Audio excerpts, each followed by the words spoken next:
დღის აქტუალური თემა. გამარჯობა, რადიომედის პირდაპირ ეთერში განვაგრძობთ მუშაობაზე სტუდიაში ერთიანი ნეიტრალური საქართველოს პოლიტიკური მდივანს ბატონ ბიძინა გიორგობიანს მასპინძლობთ. გამარჯობა. გამარჯობა. მადლობა სტუმრობისთვის. ბატონ ბიძინასთან ერთად ჩვენ მიმოვიხილოთ მიმდინარე შიდა და საგარეო პოლიტიკურ ვითარებას და ალბათ უნდა დავიწყოთ ჩვენი დიალოგი ახლო აღმოსავლეთით, იმიტომ რომ პროცესი ისევ გრძელდება, მინავლებისკენ არაფერი მიდის, აგერ ბარელი ნავთობის ფასმა უახლესი მონაცემებით ისევ $100-ისკენ აიწია იმის ფონზე რომ გუშინ წინ თითქოს ცირედი ვარდნა შეინიშნებოდა იმ სარეზერვო და დამატებითი აქტივობის წყალობით რომლის ნავთობის ბაზარზე შემოტანით ფასების რეგულირებას სადეს. ამასობაში გავრცელდა ირანის საგარეო საქმეთა მინისტრის განცხადება რომ ერთადერთ შემთხვევაში დავიწყებთ ამერიკასთან მოლაპარაკებას თუ ჩვენ პირობებს დათანხმდებაო და ამ პირობებში გულისხმობდა იმას რომ ისინი გააგრძელებენ ატომური მიმართულებით მუშაობას და თავის სუვერენული ინტერესების გატარებას ითხოვენ. კიდევ ერთი ინფორმაცია გუშინაც იყო და გუშინ წინაც თუ არსები სამხრეთ კორეის სამხედრო ბაზებიდან ჰაერსაწინააღმდეგო სისტემების გარკვეული ნაწილის გატანაზე იყო ინფორმაცია და დღეს დადასტურებული ინფორმაცია გავრცელდა იმასთან ხო მიმართებაში რომ ამერიკამ სამხრეთ კორეის ბაზიდან გაიყვანა მათ შორის ანტისარაკეტო ისეთი სისტემა რომელსაც სამიზნეების მაღალ სიმაღლეზე მოგერიება შეუძლია და ბოლო ინფორმაცია რაც ჩვენ მოქალაქეებს ეხება გარკვეულწილად გავრცელდა ინფორმაცია იმასთან დაკავშირებით რომ ეს უკვე სადღაც გამთენიისას თუ არ ვცდები CNN-მაც Reuters-მაც დაწერა რომ სპარსეთის ყურეში ნავთობის 2 ტანკერი ააფეთქეს ირანელებმა და მათ შორის ერთ-ერთზე იყვნენ საქართველოს მოქალაქეების დაშავებულების შესახებ ინფორმაცია არ ვრცელდება და ითქვა რომ ერაყის პორტში არიან გადაყვანილი. არ არიან. დავაიმედოთ იმიტომ რომ მათი ოჯახის წევრები ამ ინფორმაციას ძალიან მტკივნეულად აღიქვავენ რა თქმა უნდა. ხო, ისიც ითქვა რომ გადაიყვანეს 22-ვე მეზღვაური ერაყის პორტში და უსაფრთხოდ არიან. ეს არის ინფორმაცია, მოზაიკურად მიმოხილვით ეს სიახლეებზე გავაკეთე აქცენტი იმისთვის რომ კიდევ ერთხელ დავაკვირდეთ რამხელა მასშტაბური საკითხია აგერ ყურიზირში და ჩვენ გარკვეულწილად ვართ მოქცეული ორ ცეცხლს შუა ამ სიტყვის პირდაპირი გაგებით ჩრდილოეთით და აგერ ახლო აღმოსავლეთით. პირველ რიგში ხო პირველი თქვენი შეფასება თუ შეიძლება. ჩვენ ვართ მადლობა ღმერთს ჩვენივე გონიერების წყალობით ოაზისი სიმშვიდის და სტაბილურობის საქართველოს და ამას უნდა გავუფრთხილდეთ და დავაფასოთ ეს და ყველა საშუალებით უნდა დავიცვათ ეს მონოპოვარი რაც ჩვენ დღეისთვის გვაქვს. თქვენ ხედავთ როგორ ვითარდება ეს ომი რომელიც ჩაფიქრებული იყო როგორც ბლიცკრიგი ამბობდა ამერიკის შეერთებული შტატების პრეზიდენტი რომ ეს იქნებოდა 3 ან მაქსიმუმ 4 დღე მაგრამ აი უკვე დღეს მე-13 დღეა ამ ომის მიმდინარეობის და უკვე როლები შეიცვალა პირობებს უკვე სხვები აყენებენ და არა ის კოალიცია რომელმაც განახორციელა პირველი დარტყმა ირანის წინააღმდეგ. ხა იქ ცოტა ისეთი ვითარება სამხედრო თვალსაზრისით, რა თქმა უნდა, ამერიკის შეერთებული შტატების და ისრაელის ერთობლივი ალიანსის სამხედრო თვალსაზრისით ბევრად უფრო ძლიერია,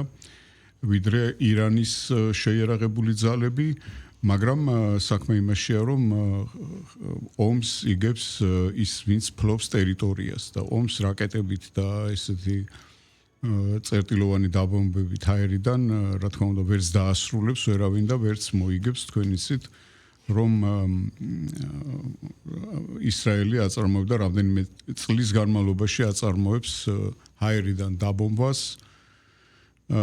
ღაზას სექტორის, მაგრამ ღაზას სექტორის ბოლონდის ესე იგი ფაქტიურად ვერ შეძლეს მათ დამორჩილება. შესაბამისად აღმოსავლეთში ცოტა სხვა ახლო აღმოსავლეთში ცოტა სხვა ღირებულებებია იქ ეს ომიც ცოტა არესმით ამერიკის ხელისუფლების თერიგ წარმომადგენლებს რომლებიც რაღაც გარკვეული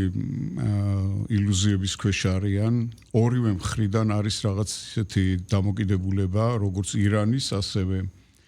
ამერიკის შეერთებული შტატების და ისრაელის მხრიდანაც არის დამოკიდებულება ამ ომის მიმართ, რომ რაღაც არა ესე იგი რაღაც ძალიან მეტაფიზიკური დამოკიდებულება იცით, სხვა განზომილებიდან ლაპარაკობენ ამ ომზე. მათ არ ესმით უბრალოდ როგორც ჩანს ტრამპის ადმინისტრაციაში რაღაც გარკვეული მესიანისტური გადახრების მქონე ხალხია ერთად შეკრებილი იქ და მათ არ ესმით ეს მენტალიტეტი ამ ომის შინაარსი ძალიან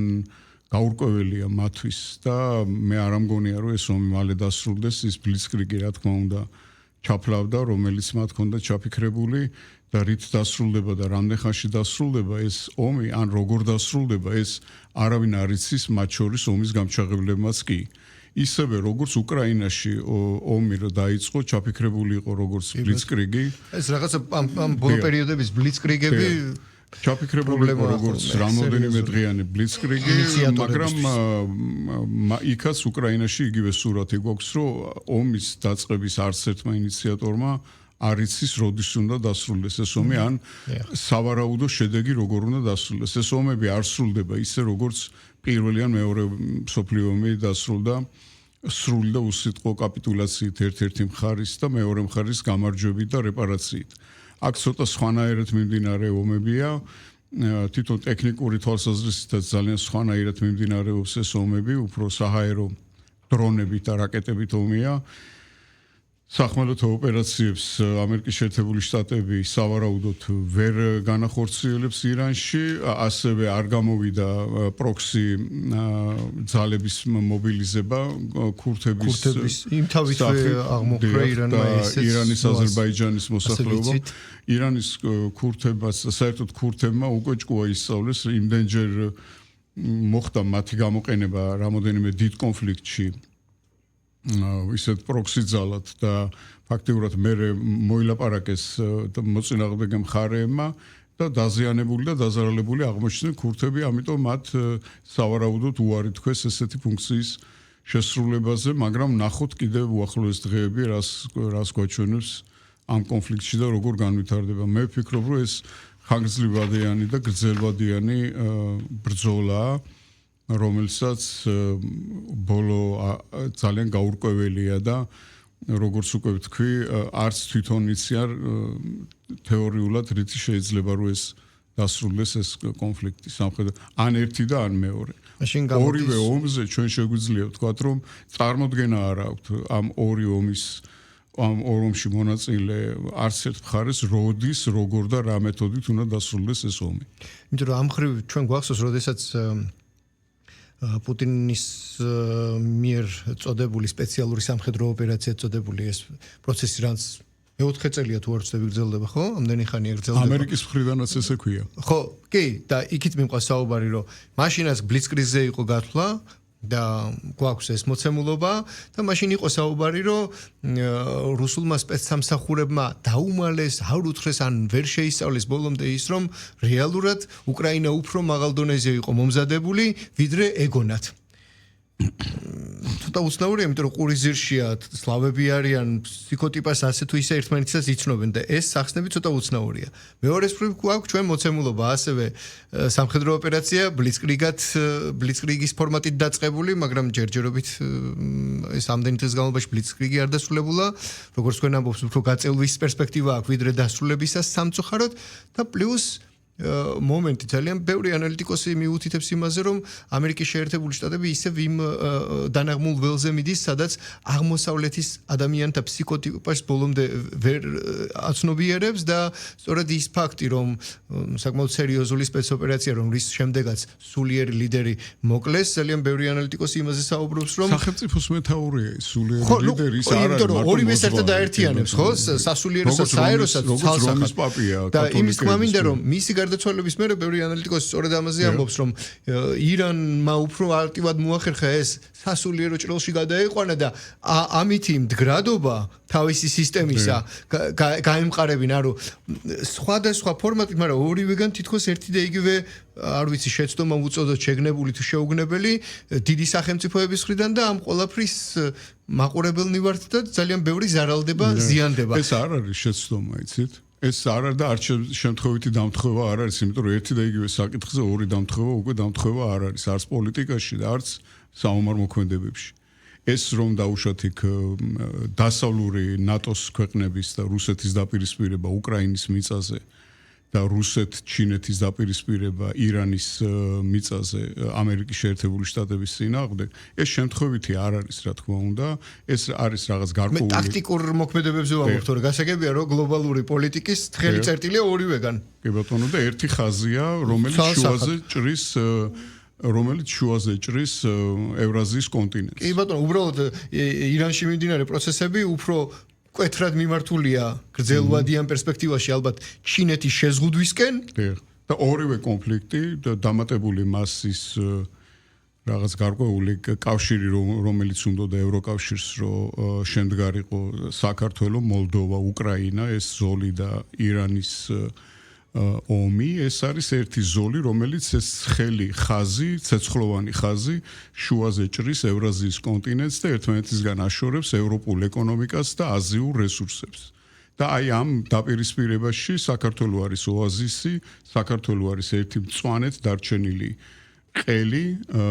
აზერბაიჯანთან ერთად, საიდანაც შეიძლება რომ ეს კავშირი აღდგეს და ის დიდი პროექტი, რომელიც იყო ჩაფიქრებული ერთი გზა, ერთი სარტყელის სახელით განხორციელდეს ისევ და როდესაც დაუბრუნდება ადამიანებს გონება ისევ თავის ადგილას და დაიწყებენ ჩვეულებრივად ფიქრს, ისევ რომ ეს განხორციელდეს შემდეგშიც და საქართველოს კონდეს რაღაც გარკვეული უფრო მეტი ეკონომიკური წინსვლა. ახლა აღმოსავლეთით კიდე ერთ კითხვას დაგისვამთ. თქვენ ბრძანეთ და სწორად შენიშნეთ, ბევრი სამხედრო ანალიტიკოსიც საუბრობს იმაზე, რომ აქ აქცენტით თავდაპირველად თავიდანვე ისე როგორც ადრე აქცენტი გაკეთდა საჰაერო წერტილოვან დარტყმებზე. სხვადასხვის ბატონი ტრამპის განცხადება იყო, რომ 2 წელიწადში ისევ არ გვინდა ამ საკითხს მოუბრუნდეთო და უნდა გადავჭრათო. გავიხსენეთ 1-2 წლის წინ ამბავი, როდესაც რამდენიმე დარტყმა გაიცვალა და ორივე შიდა პოლიტიკისთვის ისეთი განცხადება გააკეთა, რომ რაღაცა ორივე მოგებული დარჩა. კი, ეს ცალსახად იყო. ახლა ჩვენ ვხედავთ, რომ საჰაერო, მოკლედ კონკრეტულ შედეგებზე როგორც ჩანს, ან ნელი ნაბიჯით მიდის შედეგისკენ, ან ისეთი არ არის, როგორცაც ელოდნენ. თქვენ სწორად ახსენეთ ქურთების თემატიკა და როგორც კი ეს მცდელობა იყო იმავე დღეებში გავრცელდა ინფორმაცია, რომ მშვიდობიანი მეთოდითაც კი იმუშავა ირანის ხელისუფლებამ ქურთებთან, რომ ეს პროცესი არ გაგრძელებულიყო, ანუ სახმელეთო შემოტევა და რამდენიმე ფრონტზე მოუწევდა, ასე ვთქვათ, გაწელვა ირანის ხელისუფლებას. ღაზას სექტორი ახსენეთ და დააბომბები და ჩვენ იქაც ვიხილეთ, რომ სახმელეთომდე მივიდა. იმ ჭრილიდან გამომდინარე, როცა ამბობთ, რომ დამწყებმაც უკვე არ იცის როგორ რა განვითარება ექნება ამას და გამოდის, რომ მაშინ სიტუაციურად იმოქმედებენ და სიტუაციურ გამოსავალს იპოვიან, ამ ლოგიკით ფიქრობთ, რომ შეიძლება გადაიზარდოს საჰაეროდან სახმელეთოზე? მე უფრო სხვა რამის მეშინია, რომ სასოწარკვეთილებაში ჩავარდნილმა რომელიმე მხარემ არ მიმართოს ბინძური ბომბის ხმარებას, ატომური ბომბის, ატომური იარაღის ხმარებას. აი ეს უფრო მაფიქრებს მე ვიდრე და ამის ალბათობის უფრო მეშინია, მე არის ამის ალბათობა. თორემ ესე იგი სახმელეთო ოპერაციას ირანის წინააღმდეგ ფაქტიურად არანაირი შანსი არ აქვს. მithumetes მათი გეოგრაფიიდან გამომდინარე კი ყველაფერთან ერთად. მეორე ზომები, ეხლა თვითონ აი რამდენი დღეა უკვე დარტყმებს, საჰაერო დარტყმებს ცვლის ჰეზბოლა და ისრაელი ერთმანეთთან, მაგრამ სახმელეთო ოპერაციას ჯერჯერობით თავს იკავებს ისრაელი, თუმცა დღესდილით განაცხადეს, რომ შეიძლება რომ სახმელეთო ოპერაცია დაიწყონ. სახმელეთო ოპერაცია ძალიან რთული და ძნელია დღევანდელ დღეს დღევანდელი ტექნიკის პირობებში. ეს აღარ არის ის დრო, როდესაც რაღაც ტანკებს მოაჯდებოდნენ, რაღაც დივიზიები და ერთმანეთს ჟუჟავდნენ ავტომატის ტყვიებით. ეხლა უკვე ეს არაკეტო სისტემები და დრონები ისეა განვითარებული, რომ ფაქტიურად ამ ტიპიურ და კლასიკური ომის რაც პირველ და მეორე მსოფლიო ომების დროს გვხდებოდა ჩვენ ამას ძალიან ძნელია უკვე რომ რომელიმე სახელმწიფომ განახორციელოს. მე უფრო მეშინია იმის რომ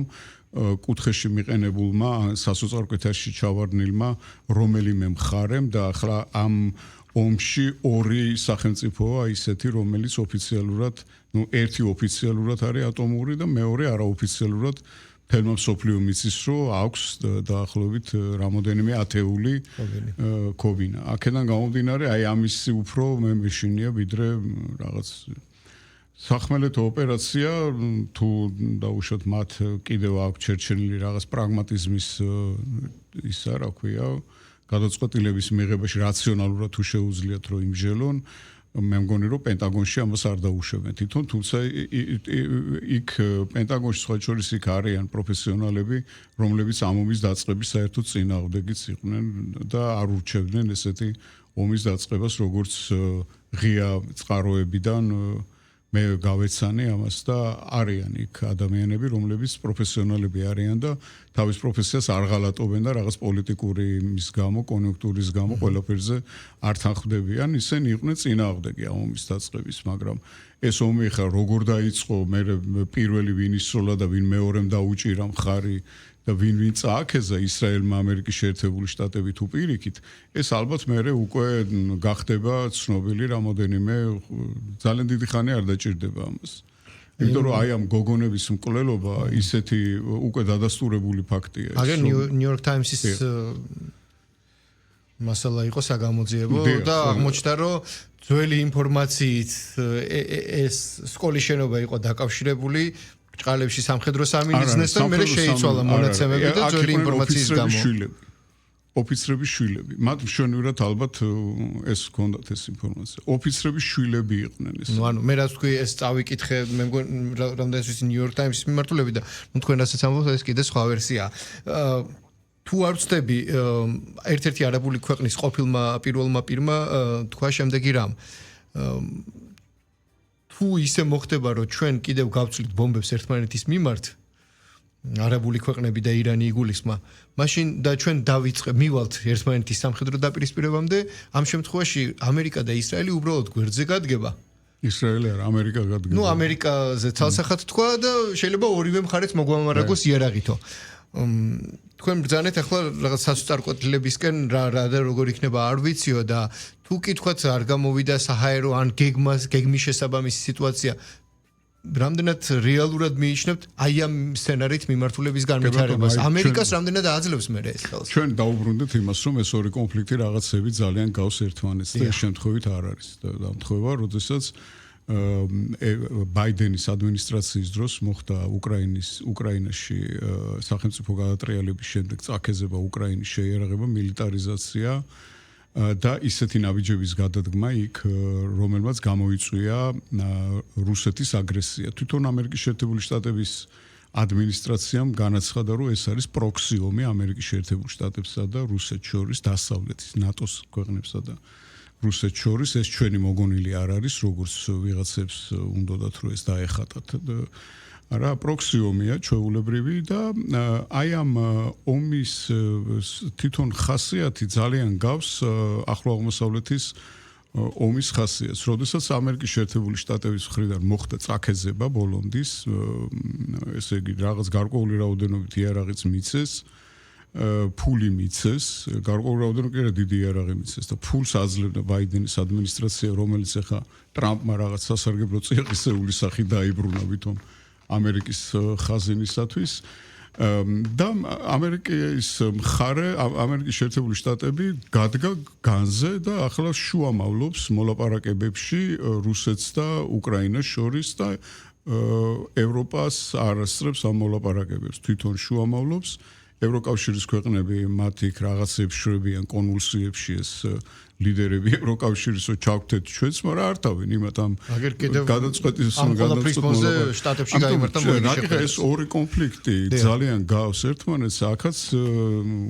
გახსნიათ გონება არაბული ქვეყნების ყოფილ მინისტრებს და უცებ ხვდებიან რომ როგორც კი ისინი დაუწყებენ პირდაპირ ომს ირანს ამერიკის შეერთებული შტატები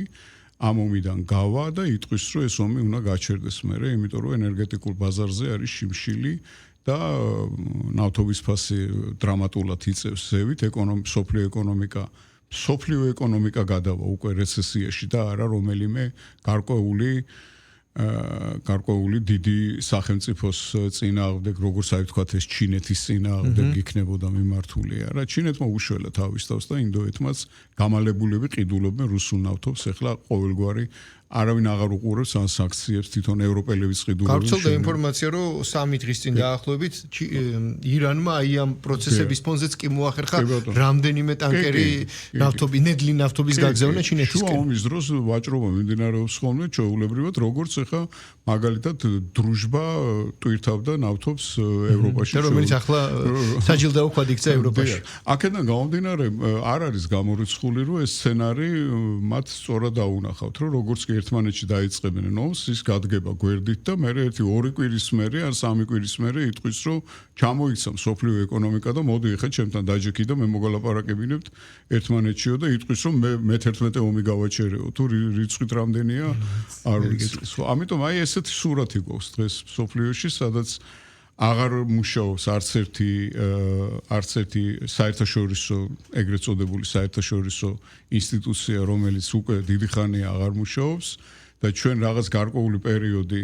საქართველოს მოქალაქეებს ჰქონდათ ამაზე მძაფრი რეაქცია და გულდაწყვეტილები ამბობდნენ, რომ აი გაერო და აი საერთაშორისო სამართალი უბრალოდ ეს არასდროსაც არ მუშაობდა თურმე რაღაც გარკვეული 60-70 წლის განმავლობაში მეორე მსოფლიო ომის შემდეგ იყო რაღაც წესრიგი შექმნილი იალტის კონფერენციაზე და შემდეგ გაერთიანებული ერების ორგანიზაციის სახით, რომელიც გარედან ფუთავდა აი ამ ველურ ბუნებას სახელმწიფოებს შორის დამოკიდებულების და ეს ველური ბუნება რო ისევ დავინახეთ ჩვენ პირდაპირ ისე იგი უშუალო სახით ამ რაღაც შეფუთვის გარეშე რომ ნამდვილი სახე დავინახეთ ამ ყველაფრის, ამან გამოიწვია ჩვენში ცოტა შეშფოთება, აღშფოთება და კიდევ სხვადასხვა რაღაცეები თურმე ადამიანები ისევ ისენი ყოფილან, რაც იყვნენ ადრეულ შუა საუკუნეებში, როდესაც კოცონებზე წავდნენ ერთმანეთს და რაღაც ლაშქრობებს აწყობდნენ ერთმანეთის წინააღმდეგ ყოველგვარი მიზეზის გარეშე. ასაკებია. დაუბრუნდეთ ჩვენ რეალობას კავკასიისა და საქართველოს ჭრილში. შევხედოთ პროცესებს და ბოლო 2-3 დღის განმავლობაში ევროკავშირი, ასე ვთქვათ, ისევ აქტიური ცენტრია პოლიტიკური კომუნიკაციისა. ჩვენ როგორც კი სამხედრო მოქმედებები დაიწყო ირანში, იმავე დღეებში ვნახეთ ჩვენი მეზობელი სახელმწიფოს სომხეთის პირველი პირის ვიზიტი საქართველოში და მიუხედავად აი ამ პროცესებისა და გარკვეულწილად პროტოკოლური კომუნიკაციისა შეხვედრა მაინც არ გადაიდო და შედგა. მაგერ ამასობაში ბატონი ფაშინიანი ჩავიდა ბრიუსელში და იქ სიტყვით გამოსვლისას ახსენა იმაზე, რომ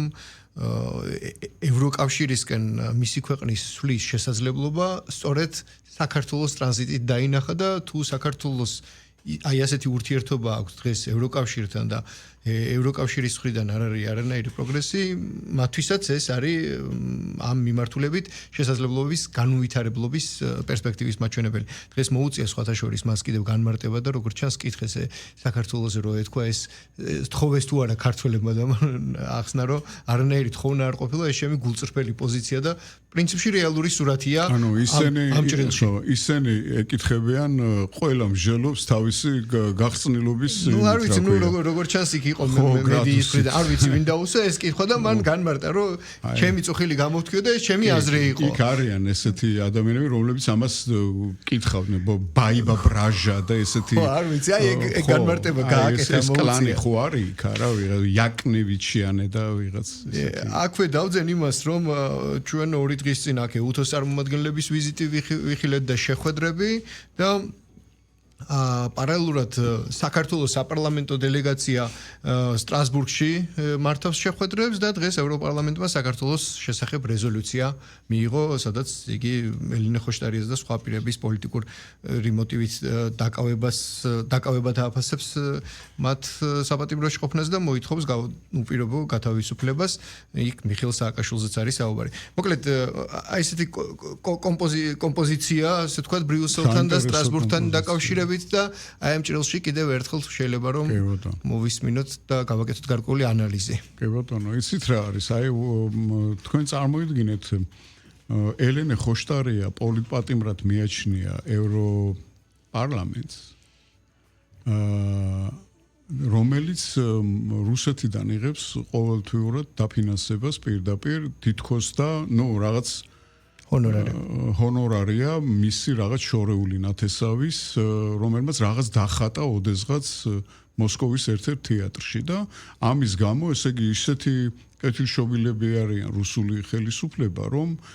მის რაღაც ელენე ხოშტარიას რო არ გამოაკლდეს თავისი ნათესავის ჰონორარი კუთვნილი, ყოველთვიურად ურიცხავენ ფულს და ევროკავშირს მიაჩნია ეს ადამიანი, რომელიც არ აღიარებს საქართველოს კონსტიტუციას, აფინანსებდა იქიდან რუსეთიდან შემოტანილი ფულით სახელმწიფო გადატრიალებას საქართველოში შეიარაღებულ ცეცხლსასროლი რაღაცეებით აღჭურვილ ქუჩის უწესრიგობებს და ანტიკონსტიტუციურ ქმედებებს თბილისში ეს ადამიანი მიაჩნიათ მათ პოლიტპატიმრად და რეზოლუციაში წერილში ამ რეზოლუციაში იქ იყო ერთხელ მე თუ სწორად მახსოვს ეს მე-6 რეზოლუცია რა და ერთ-ერთ რეზოლუციაში მათ ჩაწერეს მე მგონი წინა რეზოლუციაში ეწერა რომ ჩვენ ვაღიარებთ პრეზიდენტად ისევ სალომე ზურაბიშვილს. აი ესეთ რეზოლუციებს იღებენ. ჩვენ ეგ ძალიან შორეულ პლანეტაზე მცხოვრები ხალხია. რაღაც ძალიან არა რეალობას მოწყვეტილი ადამიანები არიან, რომლებიც ვერ აღიქვავენ ან რა ეკონომიკური პრობლემები აქვს ევროკავშირს და საერთო ევროპის კონტინენტს. ან რა გეოპოლიტიკური ძროები მიმდინარეობს მსოფლიოში, რა გადანაწილება მიმდინარეობს და იღებენ აი რაღაც დღის წესრიგი არის შედგენილი ოდესღაც და ამ დღის წესრიგს მიყვებიან და შეუძლიათ რომ იქ დაждდნენ და ილაპარაკონ, თუმცა დარბაზში მე მგონი სულ რამოდენიმე დეპუტატი ზის ხოლმე ამ დროს, მაგრამ რა მნიშვნელობა აქვს? ხო, ისინი აძლევენ ხმას ისე რომ მე უკვე კენჭისყრის დრო შეიკრიბებიან ერთად გაივსება ეს დარბაზი კენჭისყრაზე, მათ მიღებული აქვთ საერთო მესიჯი, რომ რას უნდა მისცენ ხმა და აძლევენ ამას ხმას ისე რომ არც იციან. მე მგონი ისიც კი არ იციან საქართველოს სადა არათუ ელენე ხოშტარია და სააკაშვილი. ნუ სააკაშვილს საქართველოსთან ნაძარცვიფული დაქირავებული ყავს მის ოჯახს რაღაცა ლობისტური კომპანიები, რომლებიც ყველა რეზოლუციაში აწერინებენ მის გვარს და ამით ცოცხლობს ეს ხალხი. და ეს პოლიტიკური შეიძლება ამას ეწოდოს, ეს რაღაცა დაჯგუფება, სექტასავით დაჯგუფება და იწლებია უკვე ამ სურათს ვადევნებთ ჩვენ თვალყურს და რაც შეეხება რაიმე სერიოზულად აღქმას ამისას ამ რეზოლუციების უკვე მე მგონი ჩვენ გადავედით იმ ეტაპზე და გადავლახეთ ის რაღაცა გარკვეული ზღვარი, როდესაც რაღაც მაგიური გავლენა ქონდა, რომ ვაიმე უცხოელმა რა თქვა და ევროკავშირში რა თქვეს და რასა იუკნევიჩიანემ რა თქვა ან კუბილიუსმა საქართველოსთან დაკავშირებით. ჩვენ ამაზე უკვე გვაქვს ჩვენი იმუნიტეტი და შესაბამისად უნდა დავიცვათ ჩვენ საქართველოში ის მონოპოვარი, რა მონოპოვარიც, როგორც მე ჩვენი შეხვედრის დასაწყისში ვთქვი, გვაქვს ეს არის ამ რეგიონში ერთადერთი რაღაც სტაბილური ოაზისი, რომელიც ცოტა ხანში იქნება ძალიან ძვირფასი და ძვირადღირებული, როგორც ჩვენი მეზობლებისათვის, ასევე იმ გონიერი ევროპელებისათვის, რომლებიც თვითონ არიან შეწუხებული ბრიუსელის აი ამ სულელური გადაწყვეტილებებით, რომლებსაც ისინი იღებენ თითქმის ყოველდღიურად. წარმოიდგინეთ თქვენ, რომ კაია კალასმა გუშინ განაცხადა, რომ 19 ირანელი ჩინოსანი დავასანქცირეთო ჩვენო, ეს იმ ქვეყანაზეა ლაპარაკი, რომელსაც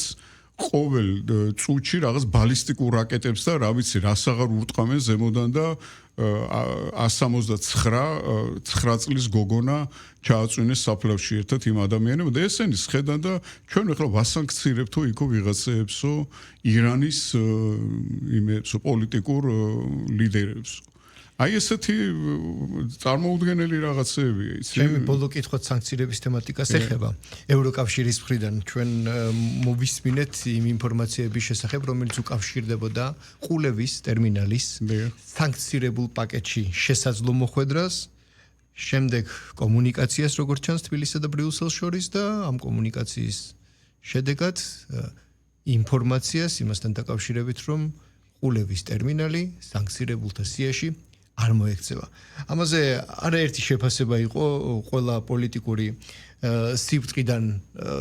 ყველა თავის პრიზმაში აფასებდა ფაქტს გამოეხმაურა პარლამენტის თავმჯდომარეს რომელმაც თქვა რომ 2000-ზე მეტი ტვირთი ყავთ გაჩერებული რომელიც რუსეთში მიდიოდა და საერთოდ ბევრი იყო აქედან რომელიც სწორედ ევროპის ტერიტორიიდან კონტროლს აცდა. გაცხოველებული ვაჭრობა მიმდინარეობს რუსეთს და ევროკავშირის ქვეყნებს შორის. ხო და არა მარტო ესტონური და ლატვიური ღვინით, არამედ სხვა რაღაც ისეთი სანქცირებული პროდუქტები. როგორ ფიქრობთ რეალური მიზეზი იმისა რომ მიზეზი რა არის იცით? ეს რომ უხდარიყო ამის სანქცირება ეს ხომ იმოქმედებდა ევროკავშირის ენერგეტიკულ მდგომარეობაზე. რა შეიძლება საქმე? ეს ჩვენ არ მაინც ჩვენ უყურებთ ჩვენი გადმოსახედიდან რომ რაღაც სანქცირებული ეს არ შეიძლება და რაღაც მათთვის ამას უკვე მნიშვნელობა აღარ აქვს. როგორც ჩანს ვიღაცა შედარებით ჭკვიანმა ადამიანმა ჩვენ ხო ყავს ჩვენი გეოგრაფიის მასწავლებელი ემანუელ მაკრონი. ახლა ეს ემანუელ მაკრონი ალბათ იმასაც ფაშინიასაც ასწავლის გეოგრაფიას. უკვე ნელ-ნელა. და ალბათ ვიღაცა ცოტა შედარებით ადეკვატურმა ადამიანმა რუკას დახედა და მიხვდა რომ ეს ყულევის ტერმინალიც და ყულევის